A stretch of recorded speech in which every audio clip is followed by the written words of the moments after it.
जावेद, कोई और ज्वाइन करेगा क्या मीटिंग, मेंबर में से कोई? मैम मेरे मेंबर में से तो मतलब वही दीपक जी हैं, उन्होंने मुझे शेयर किया था। इसके अलावा तो नहीं है फिलहाल। मुझे हाँ तो थी शायद एक दो था भी। ओके, हाँ वॉइस तो रहा है। क्या आइडिया है इसमें, क्या करना चाहते हैं? हाँ आपका voice मतलब थोड़ा सा क्लियर नहीं आ रहा है मैडम, उसमें इको आ रहा है।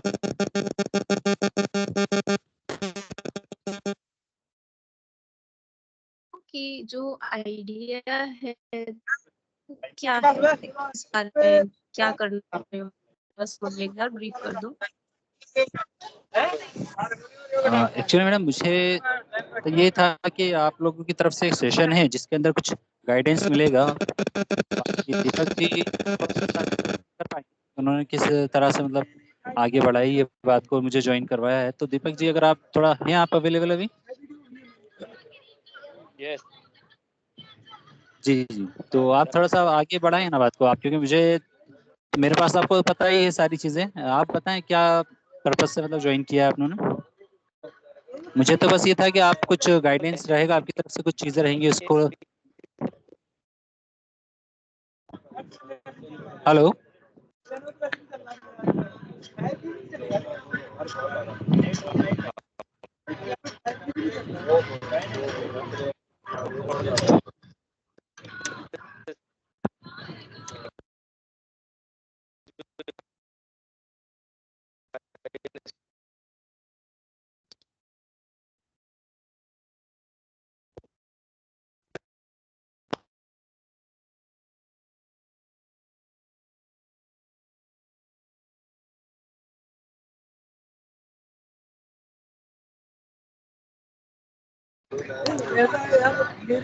मुझे तो आवाज दीपक जी की आ नहीं रही है बराबर, आप लोगों को आ रही है क्या बाकी जो मेंबर हैं? No,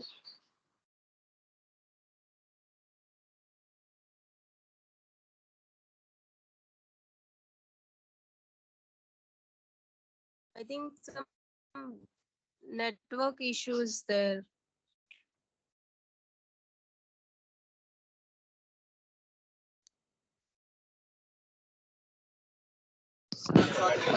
जी हाँ, नेटवर्क इशू ज़्यादा ही है इधर। मैं शायद ट्रेन में हूँ, इस वजह से भी हो सकता है मुझे बराबर आवाज़ नहीं आ रही हो। क्या हम इसको बाद में कर सकते हैं सेट टाइमिंग को?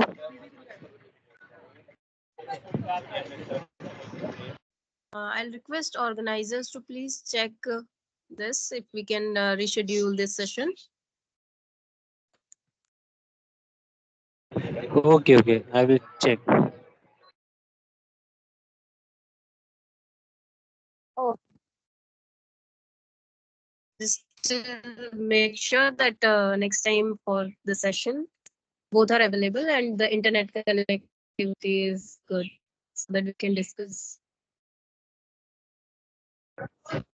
Surely we will try our best for this.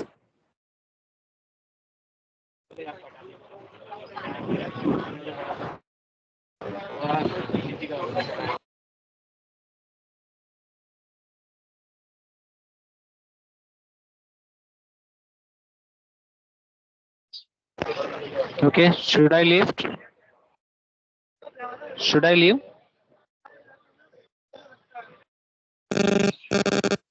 I guess so.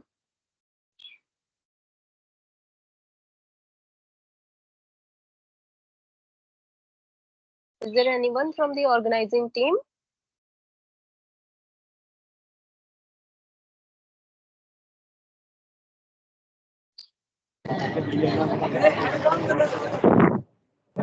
Yes, ma'am, I'm listening, but not proper voice is coming there.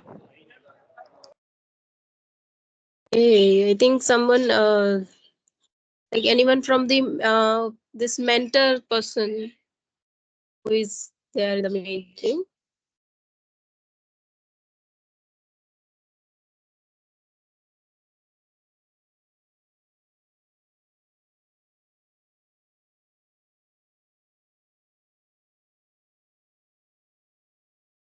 No response.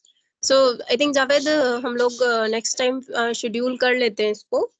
एक बार ऑर्गेनाइजर से बात कर लेना मेल के थ्रू, तो हम लोग दोबारा से सेशन और कभी भी शेड्यूल कर लेंगे, मॉर्निंग में कभी या कभी भी शाम को. श्योरली श्योरली, जैसा भी रहेगा Okay. करते हैं जल्दी ना. Okay, thank you. Sure. Okay.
कि इसमें वेटिंग आ रहा है अभी।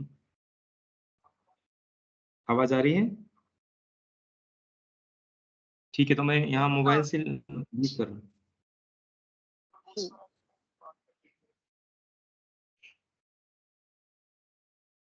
हेलो, नमस्ते मैम।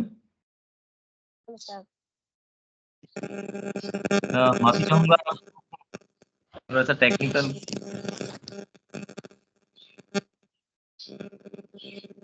जी मैम, मेरी आवाज आ रही है क्लियर? हाँ, आ रही है। चलिए जी, नमस्ते, मैं एमपी से हूँ।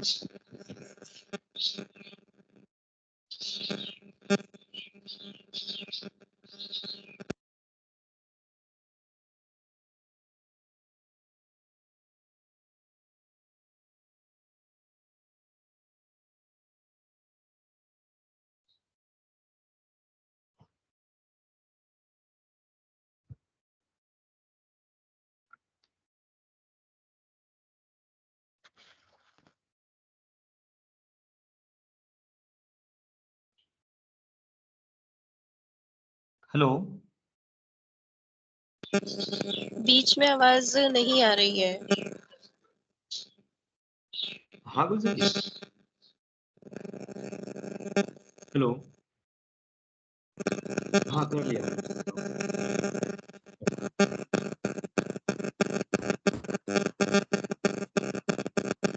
जी मैम, बताएं अब।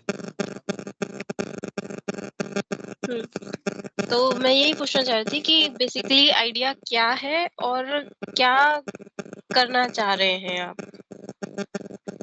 मैम, मेरा फूड प्रोसेसिंग की लेके आइडिया है, और आइडिया कुछ ऐसा है कि हमारे यहाँ लोकलाइज में अभी तक घी को लेके कोई बहुत ज़्यादा वैरायटी नहीं है, या फिर बहुत ज़्यादा ऐसी चीज़ें नहीं है जिस पे कस्टमर बिलीव कर सके।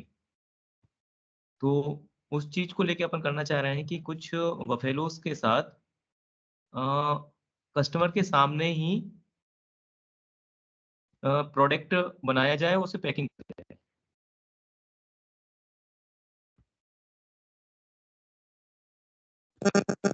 ओके, सो अगर सबसे पहले इसमें देखा जाए तो घी बनाने का जो प्रोसेस है वो एक टाइम टेकिंग प्रोसेस है।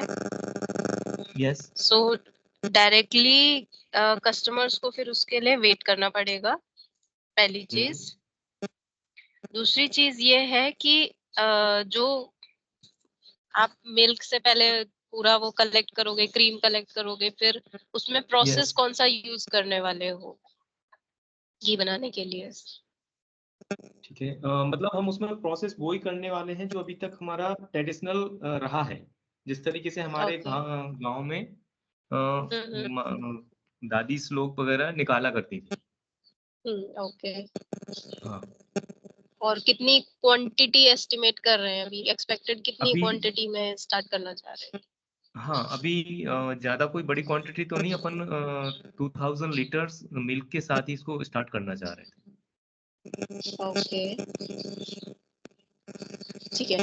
तो 2000 लीटर अगर हम मिल्क को टारगेट कर रहे हैं, दैट मीन्स उससे हमारी जो क्रीम निकलेगी, हमें पहले वो यस। एनालाइज करनी है कि हमारी क्रीम कितनी आएगी इसमें से। यस। ठीक है, पर लीटर क्रीम कितनी आ रही है, और फिर ओवरऑल हमारी 2000 लीटर्स मिल्क में क्रीम कितनी आएगी। Yes. Okay, first thing.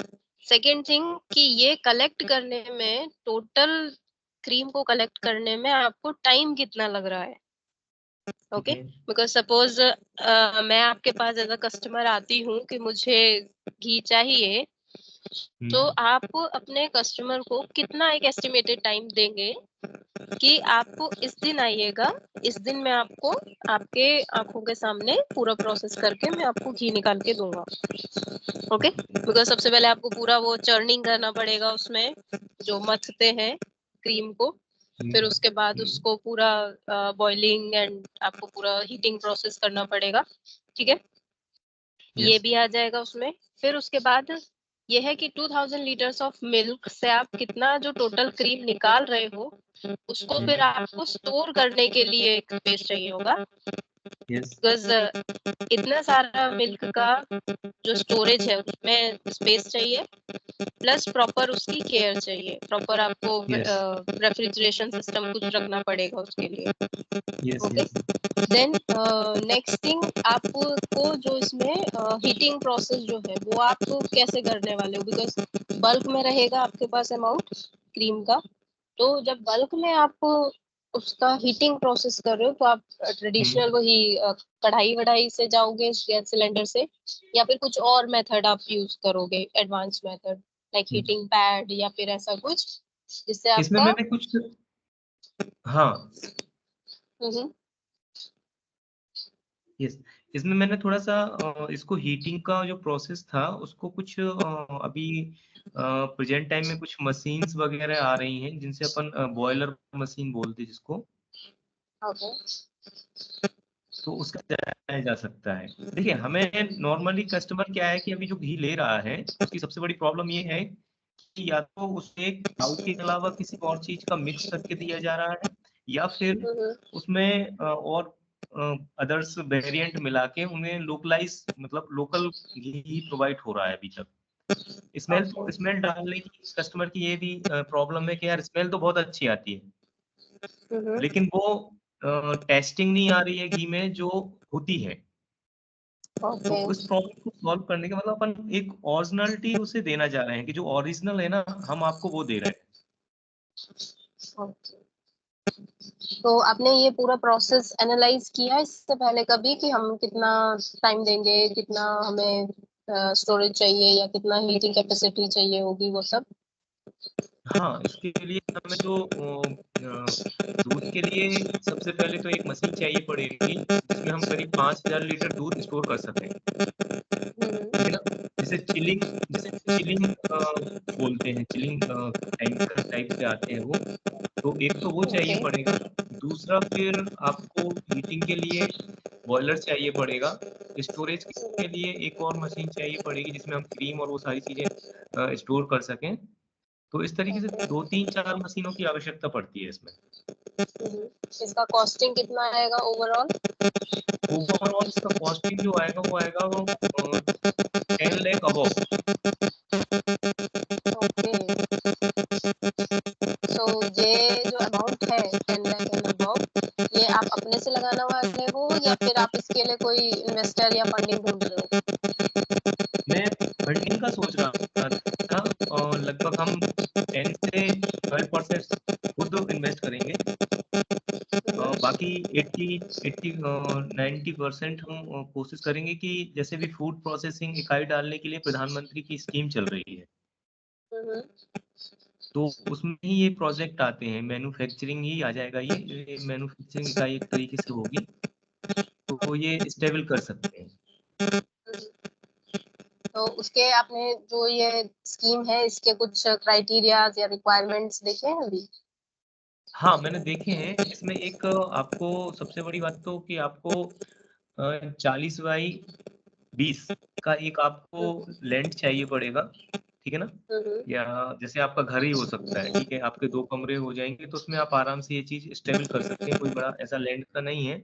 Electricity bill चाहिए है, नॉर्मली सारे डॉक्यूमेंट्स पैन कार्ड आधार कार्ड ये सारी इतनी सी रिक्वायरमेंट है, बाकी प्रोजेक्ट रिपोर्ट सीए से बनवा के और इसमें अप्लाई कर सकते हैं।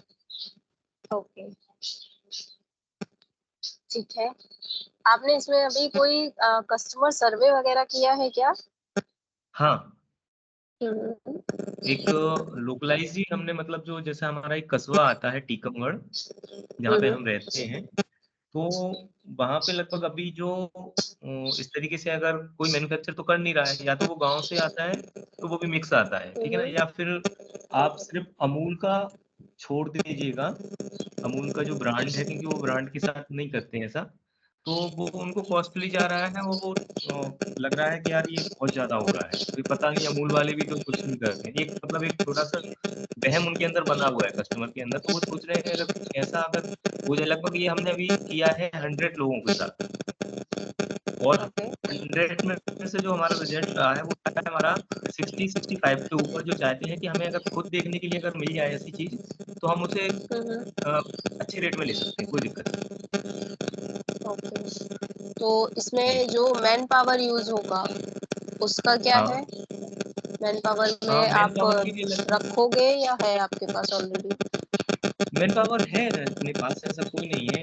लगभग अपन ये है कि मेरा भी इसमें नया है, तो अभी जैसे हमारा शिवपुरी साइड और मुरैना ग्वालियर साइड, ग्वालियर अंचल में ये चीजें बहुत बड़े पैमाने पे होती है, तो वहां से मैन पावर एक्वायर्ड करेंगे 2 लोगों की।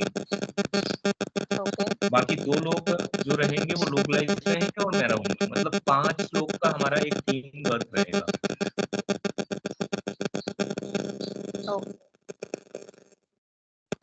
ठीक है, तो इसमें जो फंडिंग रिक्वायरमेंट्स हैं, एक बार वो जो स्कीम Yes. है उसका वो पूरा पॉलिसी को गो थ्रू करो सही से, और इसके जितने भी चीजें हैं, बिकॉज स्टार्टिंग से लेके एंड तक, मीन्स आपका Yes. मिल्क कलेक्शन से लेके आपका घी प्रिपरेशन तक का पूरा एक रोड मैप आपका बना हुआ होना चाहिए, एंड ठीक है। दैट टू वेरीफाइड, मतलब कुछ भी इसमें वेग ना हो कि हमने एज्यूम कर लिया कि ऐसा ऐसा होगा, होगा वाली चीज बिल्कुल नहीं होनी चाहिए।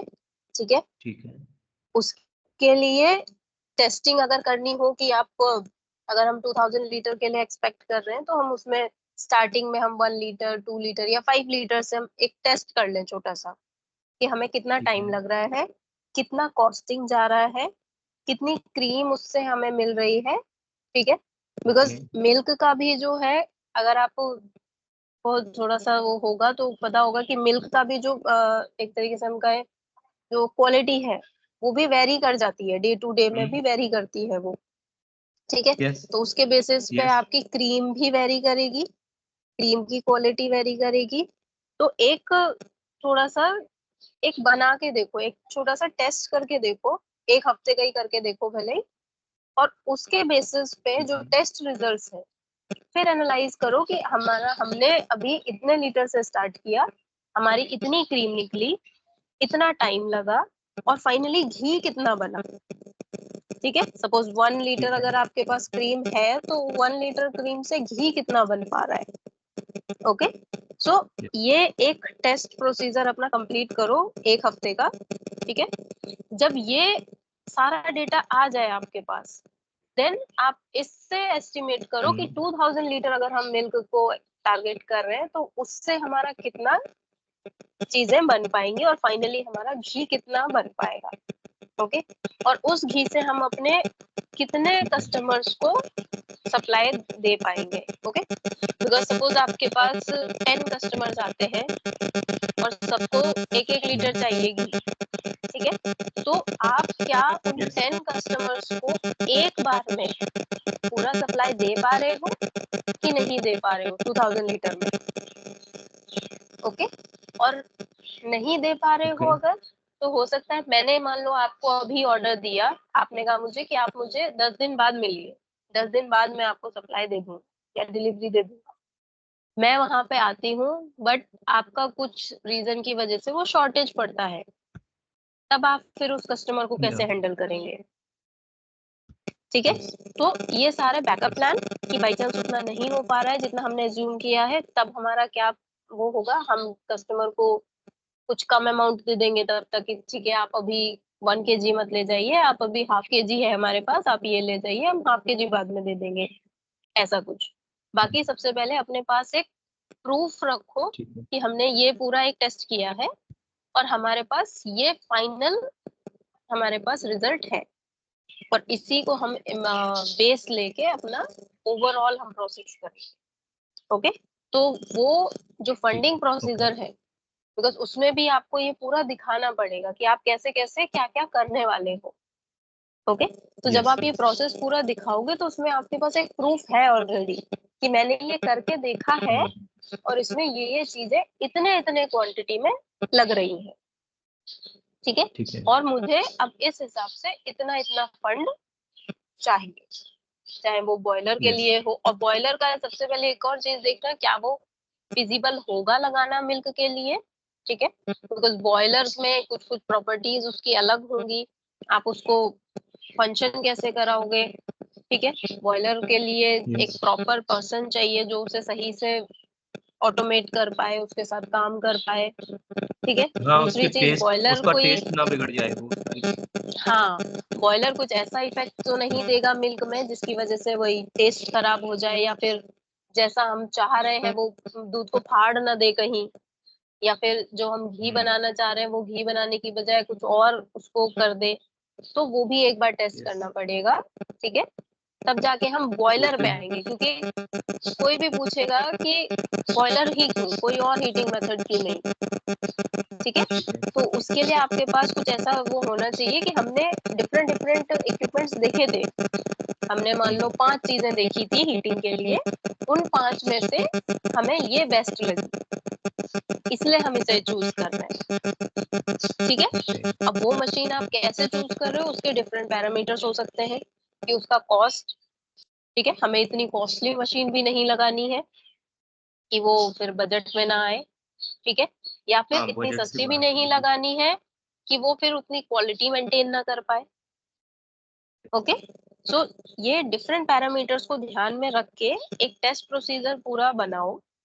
ओके, एक हफ्ते का ट्रायल लो, और फाइनल जो सॉलिड आपके पास जो वैल्यूज आएंगी वो एक आपका प्रॉपर बेस बनेगा आगे के प्रोसीजर के लिए, ठीक है।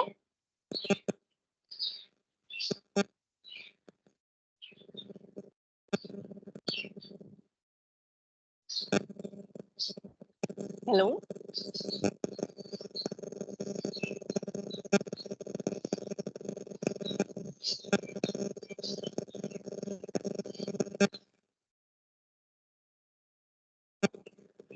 Hello,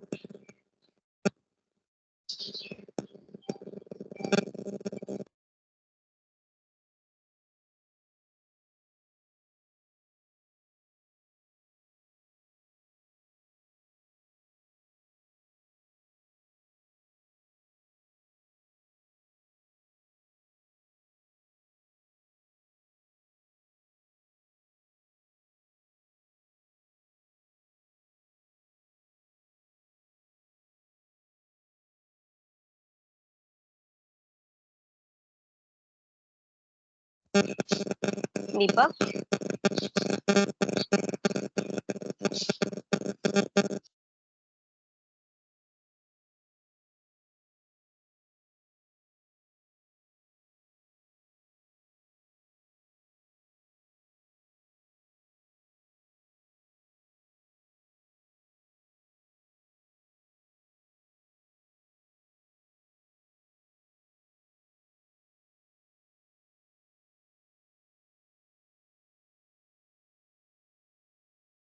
hello Deepti ma'am, hello, हाँ आप मुझे सुन पा रहे हैं? हाँ, आ रही है आवाज। हाँ, मैं ये कह रहा था कि ठीक है, ये टेस्ट हम कंटेंट करते हैं, ठीक है, उसका रिजल्ट भी एक हफ्ते में, एक हफ्ते 10 दिन में हो जाएगा, कोई दिक्कत नहीं है। तो आगे आप हमें किस तरीके से और हेल्प करने वाले हैं, थोड़ा सा आप ये बताएंगे क्या? इसमें एक बार जब मुझे ये थोड़ा आइडिया लग जाएगा कि क्या प्रोसीजर पूरा आ रहा है, ठीक है, क्या ठीक है। वैल्यूज आ रही हैं, कितना कितना एस्टिमेट है, एक रफ एस्टिमेट भी हो जाएगा पूरा कि पूरे प्रोसेस में हमें कितना कॉस्टिंग लग रहा है, ठीक है। उसके बाद जो मेरा यहाँ पे रहेगा वो एक होगा कि आगे इसमें कुछ अगर प्रॉब्लम आ रही है तो उसको कैसे हैंडल कर सकते हैं हम लोग, ठीक है। दूसरा, ये जो फंडिंग प्रोसेस ठीक है है। इसमें किस तरीके से अप्लाई करना है, कैसे जो भी उन्होंने जो भी डॉक्यूमेंट्स मांगे हैं, कुछ अगर राइट अप मांगा है वो कैसे प्रेजेंट करना है वहां पे, वो सब मैं गाइड कर दूँ, ठीक है। ठीक है। चलिए, ठीक है, ठीक और है। अगर इससे रिलेटेड अगर और कोई भी फंडिंग है, एजेंसी या फिर कोई और फंडिंग स्कीम है, तो मैं वो भी एक बार देख के वो भी बता दूंगी कि और कहाँ कहाँ अप्लाई कर सकते हो इस फंडिंग के लिए, ओके, थैंक यू। ठीक है। एक और चीज बताओ मुझे, ठीक है, ये फिर मैं कुछ आपको रजिस्टर बताता कराया हूँ। है क्या? अभी रजिस्ट्रेड तो नहीं कराया है ऐसा कुछ, लेकिन हम ये सोच रहे हैं, फर्म लगभग हमारा ये है कि हाँ, वो जून तक हम फर्म कंप्लीट करा लेंगे, फर्म के थ्रू ही जाएंगे। ओके, तो एक बार मैं ये भी पता कर लूंगी, बिकॉज मे बी कुछ फंडिंग एजेंसीज में वो बिना रजिस्टर्ड को फंडिंग नहीं देते, या तो आप एज अ स्टार्टअप हाँ, रजिस्टर्ड होने चाहिए या फिर कुछ एंटिटी आपकी रजिस्टर्ड होनी चाहिए। यस, ठीक है, तो मैं अभी ये भी उसी पता प्रोसेस में करके है क्योंकि बताती हूँ। अभी ये मान के चले कि मैम कि हम उसी प्रोसेस में हैं और 1-2 स्टेप ले भी चुके हैं, ले लिए हैं उसमें। ओके सबसे पहले फर्म ही हम अपने रजिस्ट्रेट करा रहे हैं, उसको कंप्लीट करा के और फिर ये ओके, आगे चीजें हम कंप्लीट करेंगे। ठीक है। तब तक मैं ये भी सजेस्ट करूंगी कि एक बार जो एमएसएमई है उसका जो उद्यम रजिस्ट्रेशन होता है हाँ, वो करवा लो एक बार, ठीक है, सो दैट जो एमएसएमई हाँ, फंडिंग एजेंसीज है उसके अंदर अगर किसी भी एग्रीकल्चर सेक्टर में कोई भी फंडिंग अभी चल रही है इसकी, तो उसके लिए एलिजिबल हो जाओगे। जब तक ये फर्म का काम होता है तब तक एज अ हाँ। एमएसएमई रजिस्टर करा लो स्टार्टअप। तो एमएसएमई वो मैं यही कह रहा था कि अगर वो रजिस्ट्रेशन अगर हो जाएगा फर्म का तो उसी के अकॉर्डिंग उसी के बेस पे सारे डॉक्यूमेंट्स फिर एमएसएमई का हो गया, ठीक है ना, और हाँ, अकाउंट का हो गया, उसका वो पैन कार्ड हो गया, वो सारी चीजें फिर कंटिन्यू हो जाएंगी। मतलब जून तक है, हमारा सीए से बात होकर रखी है, तो वो ओके, जून के हाफ जून तक शायद कंप्लीट करके दे देंगे। Great great. हाँ, तो ठीक लगभग है, उन्होंने बोला है कि तो वो जैसा पूरा। भी इसमें हम्म यस यस, बताइए आप। हाँ, मैं वही बोल रही हूँ कि जैसे ही इसमें ये रजिस्ट्रेशन जब तक होता है तब तक अपना ये जो बैक स्टेज जो वर्क है ना उसे कंप्लीट कर लो। हमारी टेस्टिंग कंप्लीट होनी चाहिए, सारा documentation, right up, proper action plan, वो सब रेडी हो जाए, सो दैट जैसे ही ओके, रजिस्ट्रेशन कंप्लीट हो वैसे ही हम लोग अप्लाई कर सकें डिफरेंट फंडिंग एजेंसीज में। यस, ओके, ठीक है, ओके, ओके, ओके, ठीक है, thank you for support. Okay, thank you for okay. Joining.